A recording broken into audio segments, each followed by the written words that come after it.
चलो चलिए देशांतर को समझ लीजिए एक बार। ये नॉर्थ पोल, ये साउथ पोल, ठीक है। अब नॉर्थ पोल से साउथ पोल के तरफ एक रेखा खींचते हैं। हमारा जो है सो क्या शेप है, ऑब्लेट स्फेरॉइड है। इस तरह से इस तरह तक एक रेखा खींची जाएगी, तो ये कैसा शेप होगा इसका, लगभग हाफ सर्किल, सेमी सर्किल हो जाएगा। तो इस तरह की संरचना बनेगी और हर बार फिर हर 1 डिग्री के अंतर पर आप इसको खींच सकते हैं और इस तरह से करके हम लोग आगे बढ़ सकते हैं। 1884 में हम लोगों ने निर्णय लिया था कि ग्रीनविच को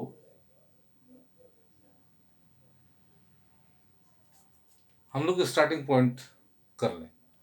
मीटिंग में 25 देशों ने भाग लिया था और 25 में से 22 देश इस बात पर सहमत थे कि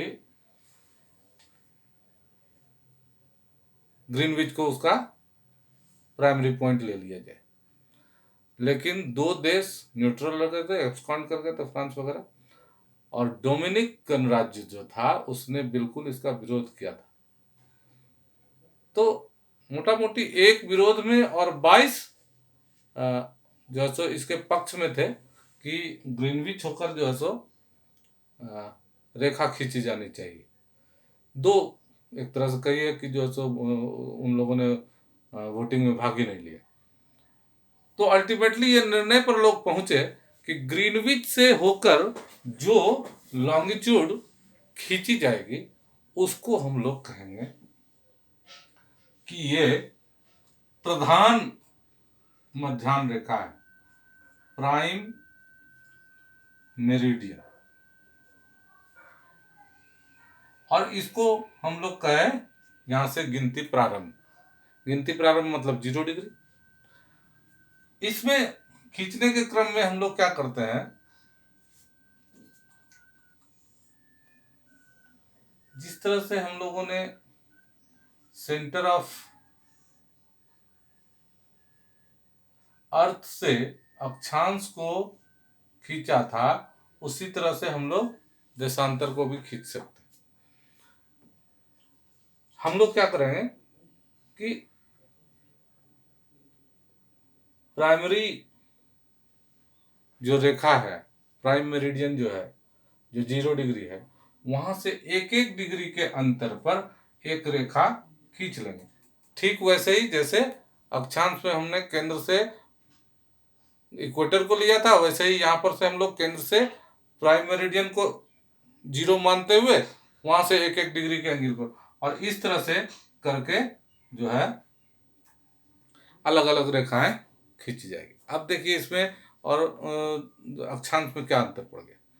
अक्षांश में कोई भी रेखा एक दूसरे को काटती नहीं थी, सारी रेखाएं पैरेलल थी। यहां पर सारी रेखाएं 2 बिंदुओं पर मिलती है,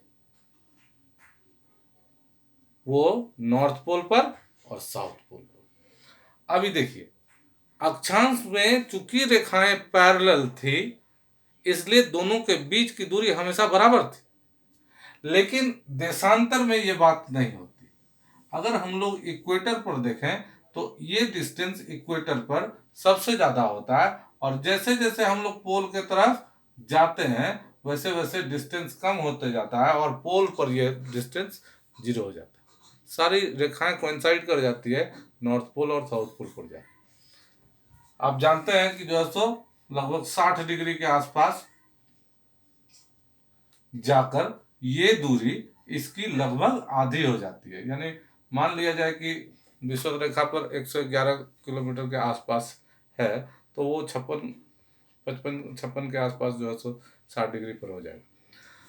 तो ये जो है सो डिस्टेंस घटता जाता है देशांतरों के बीच का, जबकि अक्षांश में ये बात नहीं होती थी। अक्षांश की दूरी अगर 111.6 है तो वो फिक्स है, हर अक्षांश 1 डिग्री के अंतर पर हर अक्षांश के बीच में उतनी ही दूरी होगी।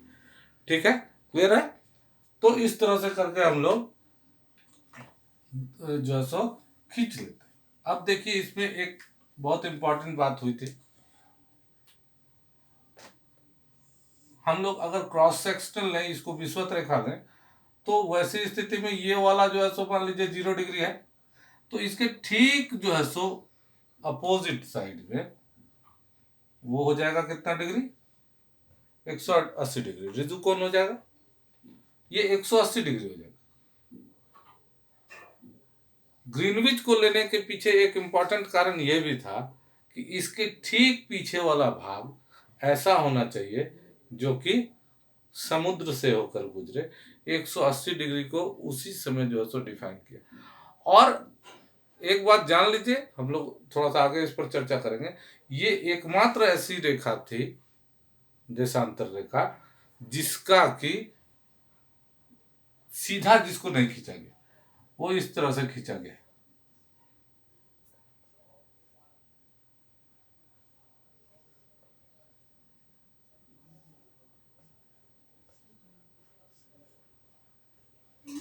और इस तरह से, ठीक है, बेरिंग जल संधि के पास जहां पर अलास्का और साइबेरिया आपस में मिलते हैं, वहां पर इसको टेढ़ा किया गया। न्यूजीलैंड फिजी के आसपास इसको टेढ़ा किया गया, और इस तरह से कई जगहों पर टेढ़ा किया गया। उस पर हम लोग इसके ठीक बाद चर्चा करते हैं कि वो कैसे हुआ।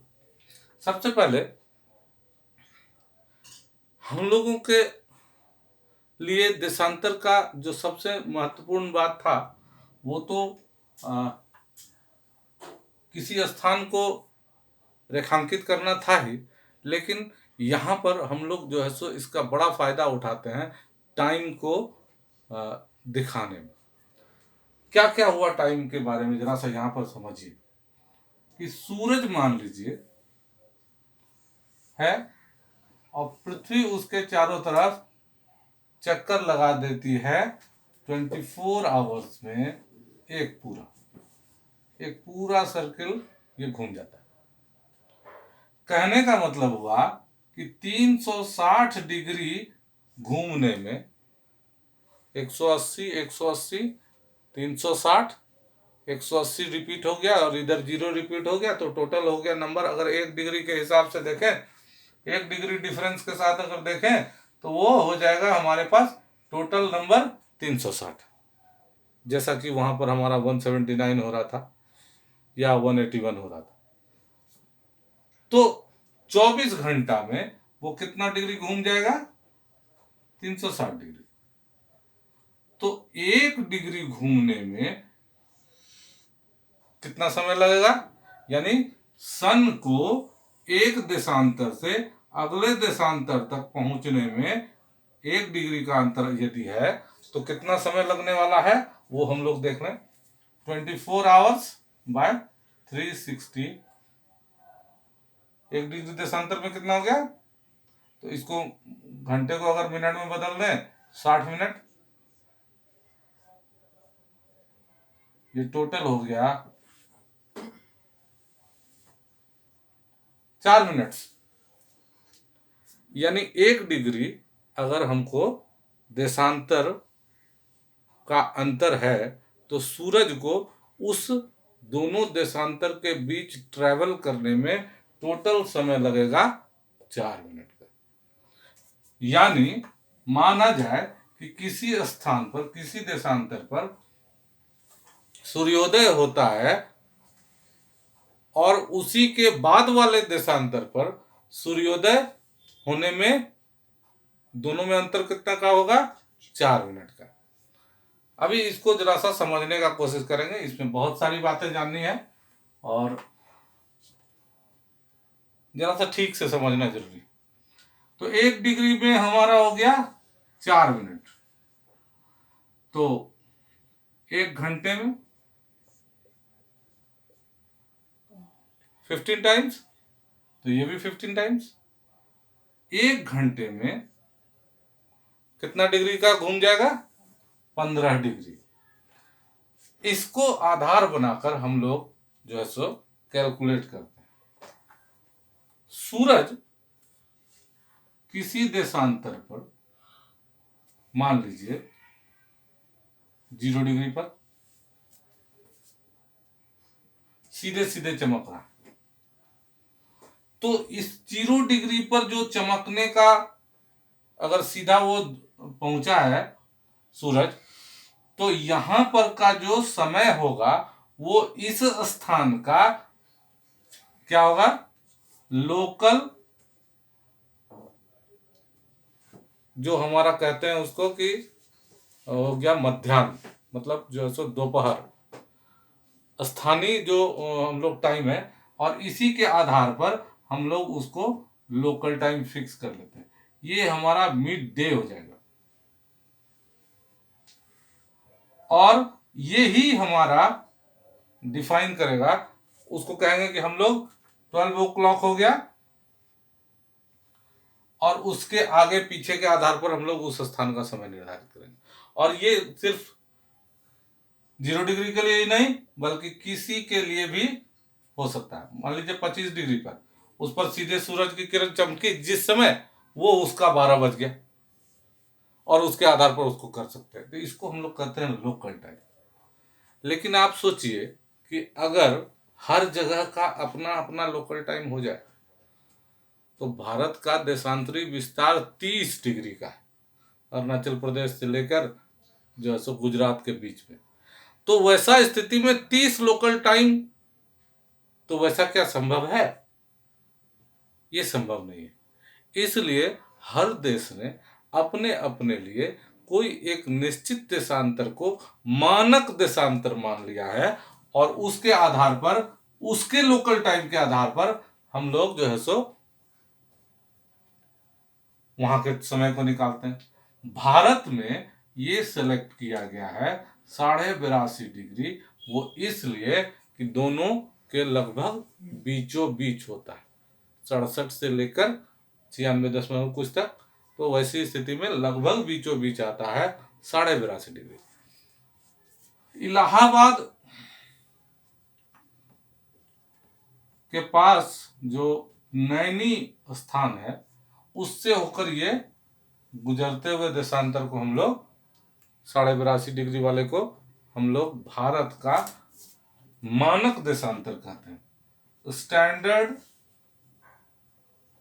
मेरिडियन। और उसी के आधार पर हम लोग समय का कैलकुलेशन करते हैं, स्टैंडर्ड टाइम। तो भारत का जो स्टैंडर्ड टाइम है वो नैनी के लोकल टाइम से मैच करेगा। क्लियर हो रहा? भारत का जो स्टैंडर्ड टाइम है वो कहां से मैच करेगा? नैनी के। अब आइए,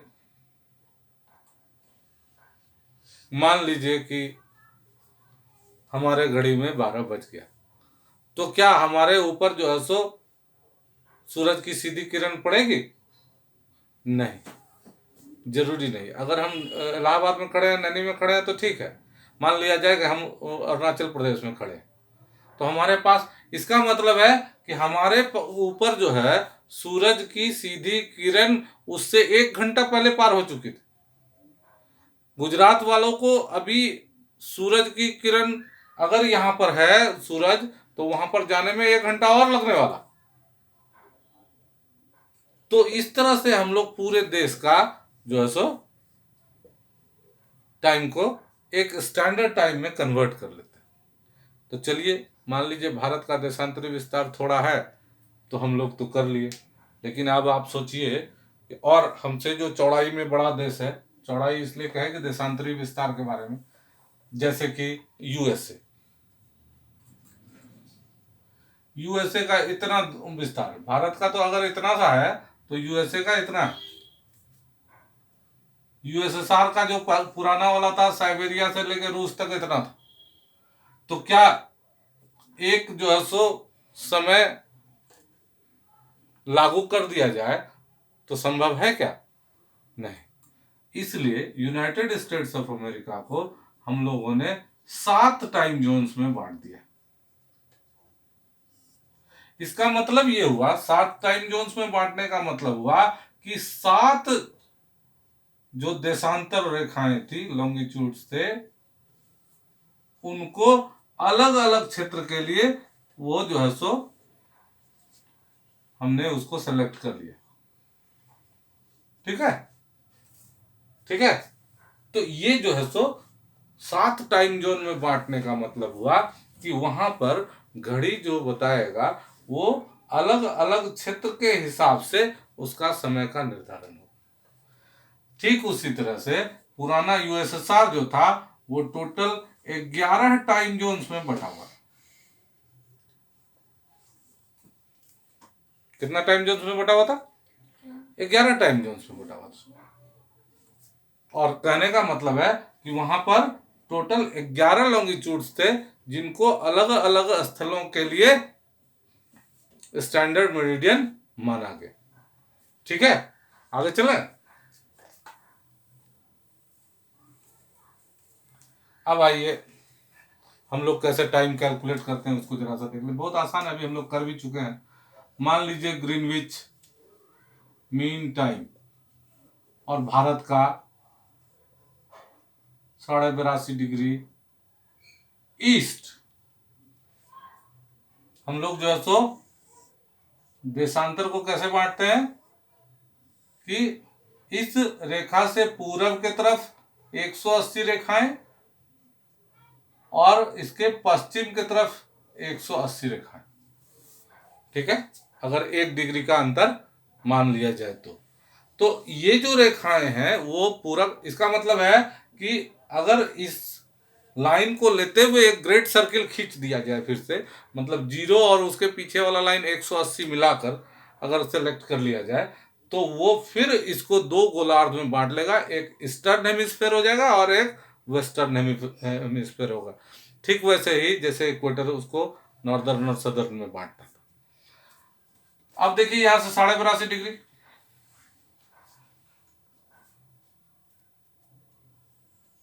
जो हमारा अर्थ है वो हमारा मूव कैसे करता है? वेस्ट टू ईस्ट, पश्चिम से पूरब की तरफ। आंख से देख के हम लोग बता सकते हैं सूरज पूरब में उगता है, पश्चिम में डूबता है। रिलेटिवली हम लोग गाड़ी पर जाते हैं तो क्या होता है, लगता है कि पेड़ उधर से सामने से पीछे की तरफ जा रहा है। सूरज सामने से पूरब से पश्चिम की तरफ जा रहा है तो इसका मतलब है हम लोग पश्चिम से पूरब की तरफ जा रहे हैं। तो पृथ्वी जो है पश्चिम से पूरब की तरफ जा रही है, तो सूरज पहले कहां उगेगा? पूरब की तरफ। यानी पूरब वाले देशांतर जो एक्सट्रीम पूरब में होंगे वो पहले सूरज के सामने आएंगे बनिस्पत पश्चिम वाले। पूरब वाले पहले सामने में आएंगे। इसलिए जो है सो भारत में जो एक्सट्रीम ईस्ट है उसका नाम है अरुणाचल है। यहां अरुण शुरुआत में उदित होता है। जापान को हम लोग उगते सूरज का देश कहते हैं, निप्पन। निप्पन जापानी शब्द है, इसका अर्थ क्या हुआ? उगते सूरज का देश। इसी के आधार पर नाम निप्पो बैटरी रखा है, निप्पो बैटरी रोशनी। तो निप्पन का मतलब उगते सूरज का देश। तो ज्यादा पूरब में होने के कारण उसको उगते सूरज का देश कहा जाता है। ठीक है, अब आगे चले तो फिर अब चलिए पीछे, तो कहां होगा सबसे पहले सूर्योदय? यानी 180 डिग्री ईस्ट में चले जाएं तो वहां पर सूर्योदय सबसे पहले रहेगा। और उसके बाद अगर हम लोग किसी भी साल का कैलेंडर उठाएं तो सबसे पहले कहां मनाया जाता है? न्यूजीलैंड में। ठीक है, तो न्यूजीलैंड जो 180 डिग्री के आसपास है वहां पर से हम लोग को जो है सो सबसे पहला सूर्योदय, मतलब साल की शुरुआत वहीं होती है। अगर आपको याद हो Y2K प्रॉब्लम, जिसमें हम लोग पहले 1920वीं सदी में 1998 1997 को 98 97 लिखा करते थे। 2000 के बाद में आने पर ये गड़बड़ी हो गई। मान लीजिए किसी को लिखा दो मैंने 20 मतलब 1920 के 2020, तो कंप्यूटर समझना बंद कर दिया। तो ये सबसे प्रॉब्लम पहले फेस किया गया था कहाँ? न्यूजीलैंड में। वो अलग बात है कि उसको रिजॉल्व कर लिया गया था। अब हम लोग का DDMM YY नहीं होके DDMM YY होता। तो ये Y2K प्रॉब्लम जो है वो हम लोग को सबसे पहले कहाँ के कंप्यूटर ने फेस किया? जो सो न्यूजीलैंड के। क्यों? क्योंकि वहीं से हमारी गिनती शुरू होती है। अब इसका मतलब हुआ कि हमारे यहाँ पहले सूर्योदय होगा बनिस्पत ग्रीनविच लंदन के। तो हमारा समय पहले चले, हमारा सूर्योदय पहले चलेगा, तो हमारी घड़ी आगे आगे चलेगी बनिस्पत ग्रीनविच की घड़ी के। अब कितना समय का अंतर होगा ये जरा सा हम लोग देख लें। दोनों के बीच का अंतर है 82.5, 82.5।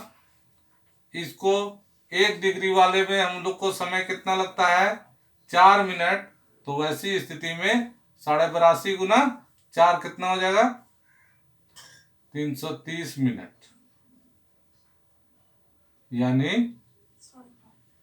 5 hours 30 minutes।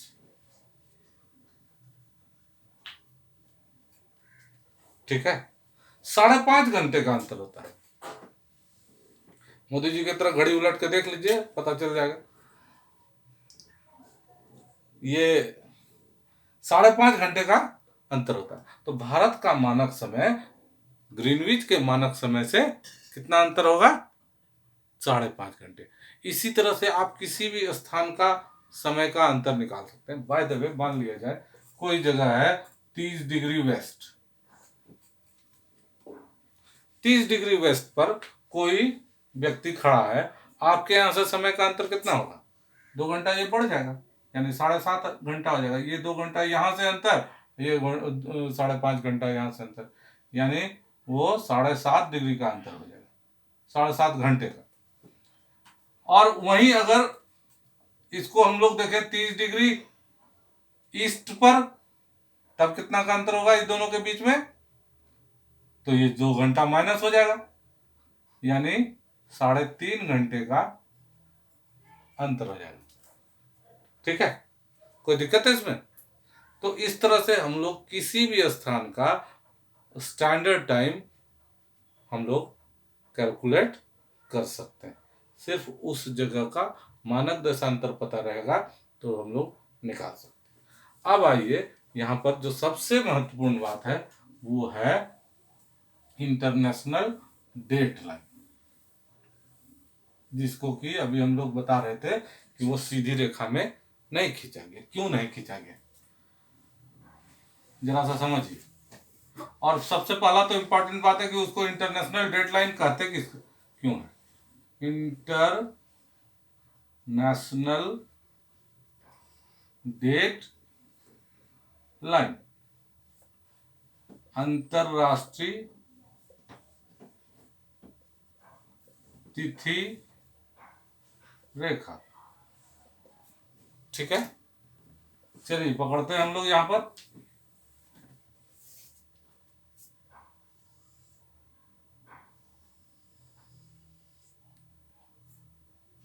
एक क्रॉस सेक्शन खींच लिए हम लोग विषुवत रेखा के अलावा। ये 0 डिग्री देशांतर हुआ, ये 180 डिग्री देशांतर हो गया, ये पूरब, ये पश्चिम। इसको ठीक से समझिएगा, यहां पर समझ में आ जाएगा तो फिर जीवन भर के लिए रह जाएगा। 1-1 डिग्री के अंतर से चलें,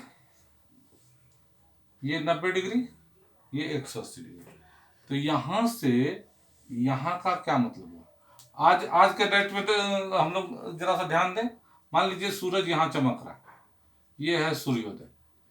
चलिए फर्ज करिए कि 6 बजे सुबह सूर्योदय हुआ, 6 AM। आज कितना तारीख है? आज कितना तारीख है? 29 अप्रैल। दिन कौन सा? बुधवार।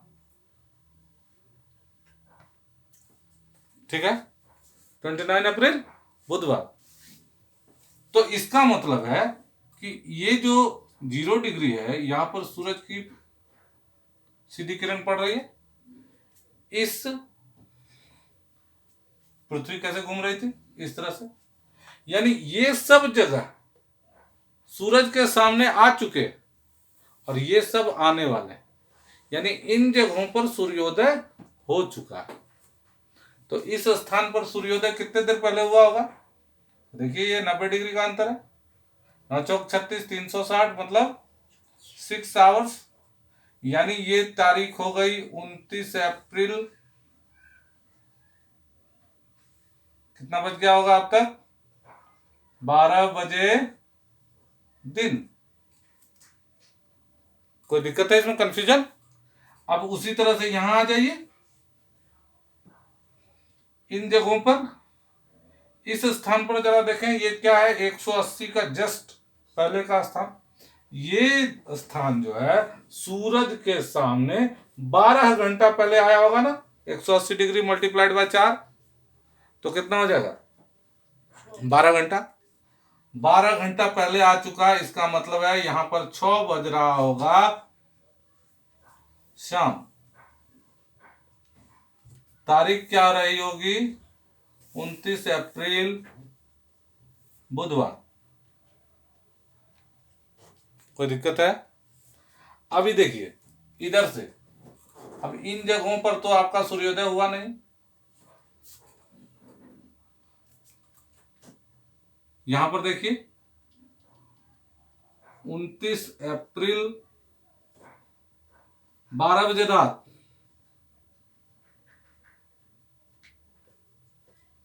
इस स्थान पर। और इसके पहले तो डेट नहीं बदला है ना। 12 बजे रात के बाद आपका कैलेंडर चेंज होगा, अगर कैलेंडर का कंसेप्ट खोलेंगे तो। इसके पहले हमारा डेट क्या होगा? और इसका डेट बदलने में अभी आपको कितना समय है इस स्थान का? 6 घंटा, यहां से यहां तक। तो इसका मतलब है ये है 28 अप्रैल 6 बजे शाम। और दिन क्या है? मंगलवार।